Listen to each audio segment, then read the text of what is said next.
What is going on, guys? This is Daniel, and we're coming off of a very entertaining Game 1 of the finals where the Raptors comfortably beat the Warriors. And in this game, there were a lot of interesting aspects, and the one I want to focus on in this video is the Steph Curry pick and roll, because this was not successful for the Warriors in Game 1.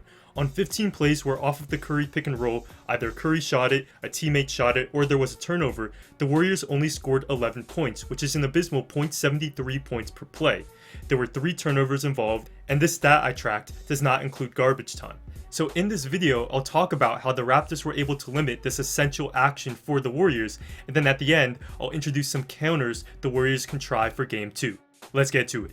With Marc Gasol in the starting lineup, the Raptors don't have the personnel to switch everything, so against the Curry pick and roll, they opted to play level defense, where Curry would come off the screen and Gasol would be level with the ball screen to take away the three-pointer, but notice how this isn't a full-fledged trap. Gasol is level until Lowry is able to get back in front of Curry, and then Gasol can recover to his man. Here it's effective as he's able to recover to Bell, Kawhi provides extra help by helping one pass away off of Iguodala, and they force a shot they're willing to live with. Now most often, Gasol and the other Raptors big men weren't able to contain Curry in the pick and roll and recover to the roll man without an advantage. Here for instance, Bell was able to set the ball screen and slip behind Gasol, and now it's up to the Raptors' help defenders to contain the play. And versus the Curry pick and roll, the Raptors did a fantastic job of rotating. On this play for instance, this was a semi-transition pick and roll, but notice how prompt Kawhi is in that rotation to stop Bell before he even had a chance to dribble. Now, a big reason the Raptors were able to rotate like this was because the Warriors did not have good spacing on the floor. Here for instance, Draymond catches it on the roll, but we see that with Cousins on the block and Iguodala not behind the three-point line, the lane is clogged and Lowry is able to nicely step up and take a charge. Again, Curry draws 2, he hits Draymond on the roll, but with Looney and Livingston in, there is no space down low, and the Raptors are able to basically form a wall down low. But on this play, the stop was made by Kawhi actually. He was guarding Klay on the perimeter, but due to his elite anticipation, he was still able to crash down when the ball went to Livingston and he deflects the ball. That's the type of play that the Blazers just weren't capable of with their personnel. To the Raptors' credit, a lot of times Curry wasn't even able to get the ball out of the pick and roll. Here for instance, we have Gasol defending the pick and roll. Notice how he's balanced, perfectly level with Looney as Curry comes off of the ball screen. This is what allows him to stay in front of Curry, and here he and Danny Green swarm Curry and force a live ball turnover.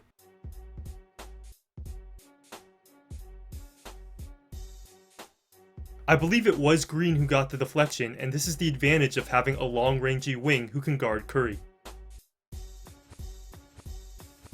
The Raptors have elite defensive personnel, and here again Gasol does a great job of being level with the ball screen, and here he forces a jump ball when Curry tries to get it to the roll man.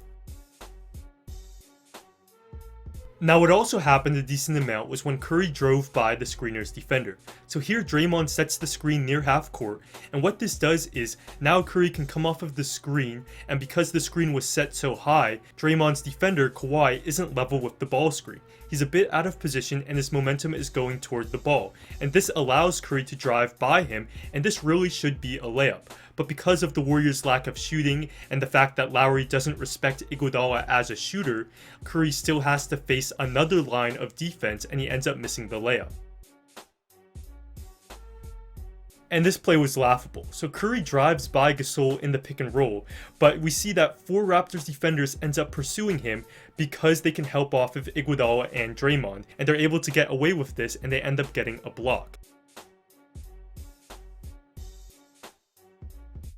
So the lack of shooting from the Warriors role players is a problem, but also let's give the Raptors credit for paying appropriate attention to Curry. And the spacing element may be the biggest area where they missed Durant. They used to be able to run a Curry pick and roll and have Klay in one corner and Durant in the other, and the spacing was ideal. But now you replace Durant with a traditional center in the lineup, and that has a ripple effect. Now Iguodala has to spend much more time in the corner as a shooter, and it's unfortunate because he has not hit a 3 since the Rockets series, and he currently is in a slump. And because the Raptors aren't guarding him at all, his shooting is a big X factor for game 2.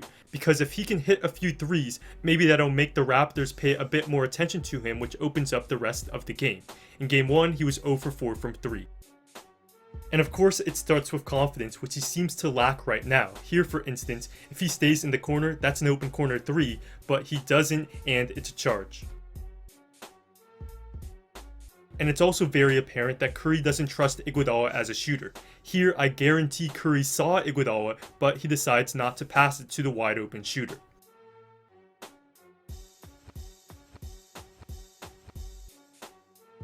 Now, what can Golden State do to counter what Toronto is doing in pick and roll defense? And of course, it would be great if Iguodala and Draymond would hit some threes, but there are other things they can do. Here, for instance, against the Rockets, we see there's a play where Looney catches it on the short roll, and the spacing isn't great on this play. You have Draymond, Looney, and Iguodala all in. But notice how, once Looney catches it on the short roll, Draymond sets a pin-in screen for Klay. This is a great play by Draymond, as instead of being left wide open, he utilizes his screening ability and the fact that no one is guarding him to free up Klay. So I'm interested in seeing in game 2 if they're able to create a play like this, where Curry runs the pick and roll, he hits the roll man, and then with the advantage situation, there's off-ball screening to try to free Klay or at least occupy the defense. And while this is hard to execute, it's clearly doable.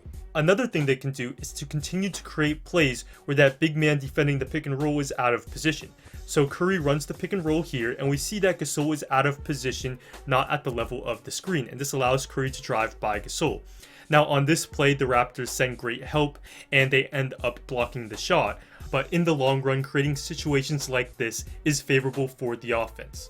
And the Warriors did find some success when the big man was off balance, and here for instance, Draymond sets a nice quick and high pick and roll early in the possession, and Siakam, who is guarding Draymond, is off balance and he ends up fouling Curry, sending him to the foul line.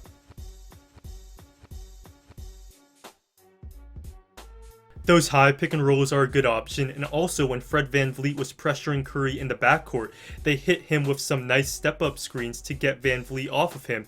But also, this acts as a pick and roll here, as now Gasol has to try to contain Curry 30 feet from the basket, and this is typically advantage Curry.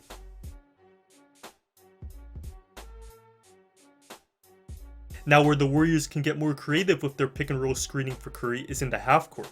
Here, this is a simple rescreen by Jerebko, which is a great way to attack aggressive pick and roll defense. Notice how he sets the screen, but then he'll immediately rescreen. Curry is on the same page, and it gets Curry a straight line drive to the basket. Something like this can really test the agility of Gasol. And they can also use screen the screener action. Here's a set play where first Klay sets a screen for Bogut, who then will set a ball screen for Curry. And what that first screen does is it slows down Kanter, and when that screen really made contact with Kanter on this play, he wasn't in position to get to the level of the ball screen, and Curry gets an open three. And again, the whole idea with those two concepts is to try to get the defender guarding the screener out of position. So looking forward to game 2, there are some important questions involving the Curry pick and roll. Will Iguodala hit shots when the defense leaves him open? What adjustments will the Warriors make? And will the Raptors continue to play terrific pick and roll defense? Well, there you have it guys. Because of their elite defense, what the Raptors did in game 1 against the Curry pick and roll is somewhat repeatable, and if they can limit this action in game 2, that gives them a good chance to win.